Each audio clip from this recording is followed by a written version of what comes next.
دي كيفاني دا رادو استم جاي دكتور محمود عباس سياسة مدار جاي تكساس أمريكا يدبرسم دكتور محمود قالك بخيرات يا كردستان 24 انجمن آسایشا ترکیه دجوینه دا بسروکاتی اردوغان قالك مجارن گرنگ ده هنا نقاش کرن مروف دکاره بیشه دسر همویان دا اپراسیون در سنور اگر هاتو تفاقك لحف کرنك آسایی کرنا پیوندیان دنا برا انقره و شامه چه نبیتن امکان تدا یا ترکیه اپراسیونه که دی بیرازی بونا روسیه و امریکا لسوریه انجام بدت؟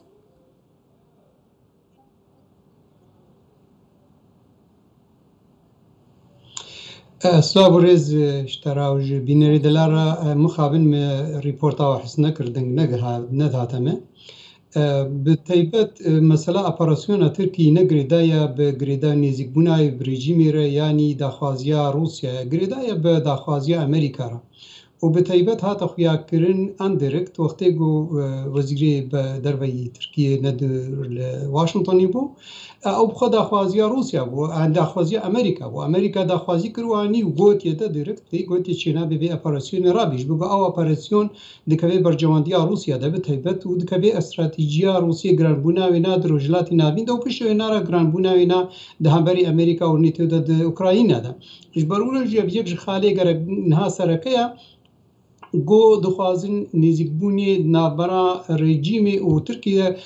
چه نبی جبر گو اونا دکوی وقت گوتی نگود کوی ان والله مثلا پروبلم او د پرزگریکا سوری سراز دکوی هبون و نبونا امریکا الهندروی سوری ده اجبر ولش که ادمیزینم اف جوینا انجمانی یا اولویات ترکی براستی ابنا مثلا نه مثلا انه کاوی نزیکبونی سوری ربکه یا نه ولو ابنا اخفتنا سرکایت ده وكا جو أم تزانن طبعا برياري في انجمان تجارة درناكم لجور دستور وانا حتى في 10 صالة اب اخرتني جو سر ميديا تيكرين بتيبت او ناش بوني ميوغتي بروباغندا يا بريارة رسركة تجارة نادنا خويا كرن طبعا بس لي انجما يعني جبين اوي بخوا كاتش قاسي حتى بي خو نزيكي امريكا بهيلن يا تش قاسي نزيكي روسيا بكن استراتيجيه خو نزيك بونا هردو اليات كن يعني اب نزيك بونا وانا دريجيما بشار پارچەکش بێ نێزیکبوونێ کاوێ ئەمریکا بغەیدێنن یانی وێ رووسیا نێزیک بنش بەرولش گەت مەیزان دکتۆر محمود ئاساییکردنا پەیوەندیان دناوبەرە ئەنقەرە و شامێ پاشی 12 ساڵان دەمەکیدایەک و تورکیە زێدەتر ji 6 ساڵان کەد و زەحمەت و دنیایەکە پارە و قوربانی لەسەر ئاخا سووریەدایە سي اوبراسيون تاني لنفسين كردية انجام دانا نهال ورا وجود اخو هيا كواتا ام بيجن ناساي كرنا بيونديان دقل شامي زدتر دقازانجا تركيا دايا يانجي اساي كرن اگر هاتو اساي ببا دقازانجا تركيا تشبيت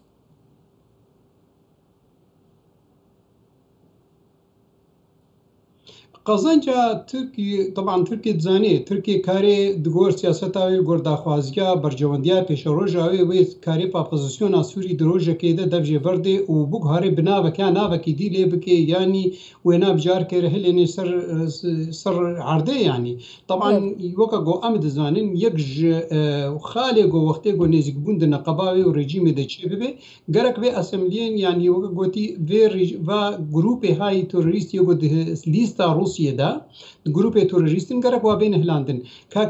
كيجا قنجة يا تركي ربطيبت وكا انجماني اولهيا تركي اوي برياري بدي كيجا قنجة نيزيبوني نقبا خو روسيا ده بكن بحيث جو نو كاربن دبج اوبوزيسيون سوري تمامي بردي ونيزيكي ريجيم بي بس دبي خالده كاغلو تركي ميزيني وقت نيزيكي تركي بي كاربي بندورا خو روسيا ولا يعني التركي الريجيم بكي جو ایریش که بکه سر مثلا هرما کردی یا ریبریا خسر که لبید خالات دوا که ترک امریکا به لیجیرا از بهور دکم یعنی وقتی گو ترکی برجوندی خود میزنه به تایبت برجوندی نزیک بونی رژیم و ریبریا خسر هره جبر گو هبونا امریک کردات بردوی باندورا خود پیش روز ترکی بخوب که یعنی باشه وی چاخه لخال ندویده که چقاسی برجوندیات خوازی که چقاسی اف داخوازی نبردی امریکا و روسیا چقدر خوازیه و قبول دکین تمام امریکا جخونا خوازه پیوندی بهن آسایی کرن و یا زلاله امریکا دبیجیتن لجیر زختو فشارین روسیا ترکیه جد خوازه بدمه پیوندیان آسایی بکه لشرط و مرجین حکومت شامل همبری انقره گلک گرانن دکتر محمود قابلی جبجه کرنه نگلو؟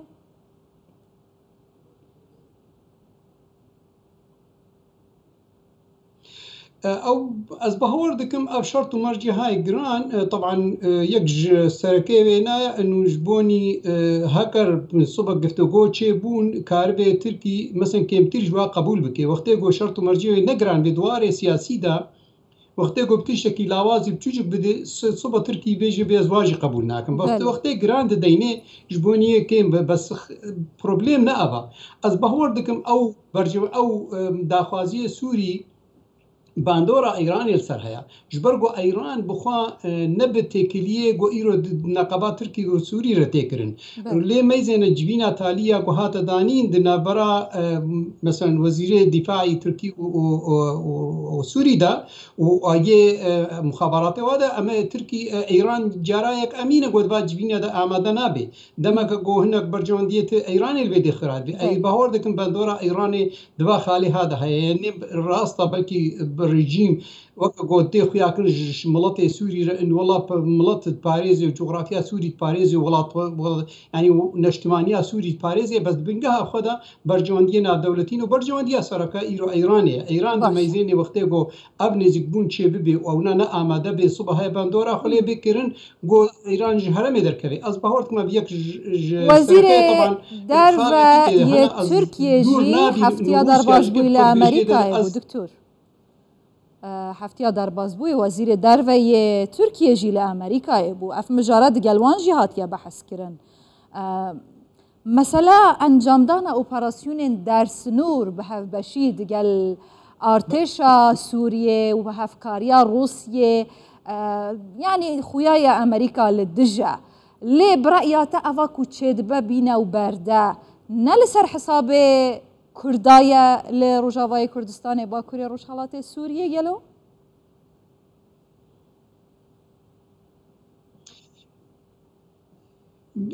طبعا وقتكم هو لمزن الآلية الروسية وآلية تكلينا برا تركيا وروسيا وريجيمي طبعا بنعمل بتيبت يك سركاي وكوتا داخل يكرن جوي سر حسابي كردابي طبعا ويج او داخ اصلا داخوازي او تكاري بيجي خاله يك امينه يك وسرتي اخفتن انه همبري جو تركي دبجا بوزيشن سوري بردي يعني وي لاواز بك جركا ريجيم وروسيا جك اركاديه بكن جو في بهلن او ريبريا خسر هري قصد هري بس اللي بيدري خاند ود آلية دي دميزين أمريكا كاوي قبول بكي برجواندية أمريكا وي لواز ببي أمريكا أصلا چونا وزير خارجية يا وزير دربية تركي أمريكا داخوازية أمريكا بو أمريكا أو بريا وغوتية دا دريكت غوتية دا چينابي با أباراسيونا بيكرن و چينابي نزيق بونك دوي دمي دا بالرجيم بيكرن يعني تدميزيني حتى إيرو آخفتن هاتي كرن إنه وي دي سنة كبلكي وزير دربية تركي سوري لفرونن يعني از خود ميزين بكو برين هاجم قود 18 استانا تشيبون و8 جنيف تشيبون يعني و از باورتكم اف گفتگوید نقبا رژیم و رژیم سوری دجگه بالکاریا رژیم ترکی دجگه بالکاریا روسیا از باورتكم ويدي سبردوام كي 1 2 3 4 چقدر چند جوینی و چه ببن جبر تمام جي نهات مسر نكتن جبر قو داخوازيا أمريكا نايكرن وأمريكا ناهيلي أيك خالي سركل بيدي رأيات دي رولا أمريكا يتشبه جناف بريدا در حق هنگي ترامب آسایی کرنا وان پیوندیان کوره و بریا خو سر گلک جد ترساد بیجه لسر حساب میا بو جناف برنوت تنا کرنا ستاتویه که کو ام آواد کنو مپلانا ام لینا ام خدان قرار لی برأيات أمريكا جهة وباورية كورد لروجافاي كردستان بشتا خوبي وگيري بدم در حق و مجاري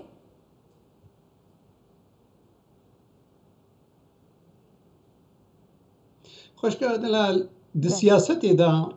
قلكي نزاني بونك وقتكم هو بيجي ولا كا يعني بيرو بهوري بيتي كرن يا جهه بهوريه يا او سياسه دا تجاره ناي اخفتن ايرو برجوانديا امريكا ولد خوازي گول ويدي بي هرمي بي و ايرو برجوانديا خوازي قصد قوين بي وريبريا خسر هبي او برجوانديا وينا حتى بشي صالك دي تشتي كرن ابتاع خالك ديا تجارة يعني سياسة مدار نابجة ولا أمريكا ثقت بنايد دفش فلان داري بردا وكا قد بدفش أفغانستان بردا ودي هناك برين هاب كردارة كر ومسوكا مسألة استفتاء نهش جوبي كرن ودي سنة كل أبت من برجوان دينا بس فيك دي كي قوتي خويا كرن إيرو ناكو كي نابرا أمريكا وروسيا ده لأوكراينا وروشلاتي نابين تدي خويا كرن إنه داخوازيا وينا أبونا قصدا ريفابريا خسرة ناهي لتركي إيريشي بكي أبر جواندية أمريكا أبر جواندية دي خسرة حتى شقا قابي كرد كارن قزنجي كيش بينا بكن جرك السياسة أمشي بمشينن إيرو برجواندية ملتي كرد برجواندية أمريكا سوريا لفت كبي جرك أم قزنجي كيجي بكن وأم شقاسي كاربن أبهري أبرجواندية أمريكي بردوام بي تدميزين تركي شار جارا أفدر ظرفي شش خيفادا بلاني خو هرتنا دشي جم روسيا دشي جم أمريكا هرتمش كيف ناميزينه كاتش قاسي لويدي بيرو بهوري بأمريكا تيا بيرو بهوري بروسيا تيا لويدي بيرو حتى آخرتنا قصوري مقرم دريش كر آخرتنا كنزودة أردوغان كر قد سياسته ده نينا دجمنه متواصل يعني وقتك خصت نيجيك بوني رجيمي ربكي. تمام دكتور محمود عباس سياسة مدار جهة تكساس أمريكا يقلك سباس دكتور دنباش.